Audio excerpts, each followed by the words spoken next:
Bonjour et bienvenue sur la chaîne du chasseur d'étoiles de midi. Alors hier à la télé, eh bien c'est les carnets de Max Lieberman qui sont arrivés premier à 3,3 millions et grosse surprise, donc le film que je vous conseillais hier, donc première année, est arrivé deuxième. Charlie et la chocolaterie a fondu à 2,8 millions. Ce soir qu'est-ce que vous avez? Vous avez Je te promets et surtout vous avez un téléfilm sur la 2 sur la vie de Patrick Dills, qui avait été injustement emprisonné.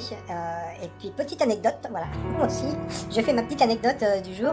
Eh bien, un jour, j'étais rentré dans un bureau de tabac dans le 8e, et puis il était là avec les patrons du bar tabac, en train de fêter sa sortie de prison. Donc voilà, donc c'était super étonnant, et tous les gens qui le voyaient l'applaudissaient, parce que c'est vrai que le pauvre, incarcéré pendant tout ce temps pour rien, j'avais trouvé ça un peu dégueulasse, et je pense que le téléfilm ce soir va cartonner. Sinon, ça va commencer, petit résumé des discours de midi. Bonjour, Jean Crèchement était tout petit.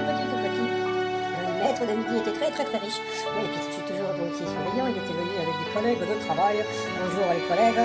Alors au coup d'envoi, la première question, en France, de quelle couleur sont les panneaux indiquant l'entrée et la ville? Donc blanc et rouge, bien sûr. Après vous avez le très joyeux Eric qui venait de la ville de Joyeux, mais bon, lui il était pas très souriant, il était venu avec François Hamani. Alors en Suisse, pour quelle raison a poussé des parents à choisir de prénommer leur bébé Trifia? Eh bien c'était pour avoir internet gratuitement. Après vous aviez Fouzi qui était venu avec toute sa famille, super sympa parce que ça, ils n'ont pas arrêté de bouger, voilà, franchement il était super.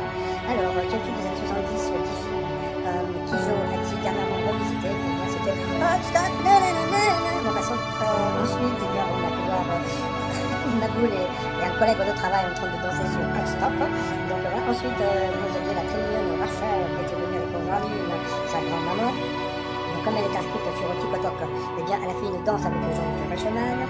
Selon les études, que ressent un éléphant quand il voit un être humain? Eh bien, il le trouve trop choupinet. Alors là, ça y est, j'ai fait un t-shirt parce que franchement, ça le mérite. Trop choupinet, voilà. Donc,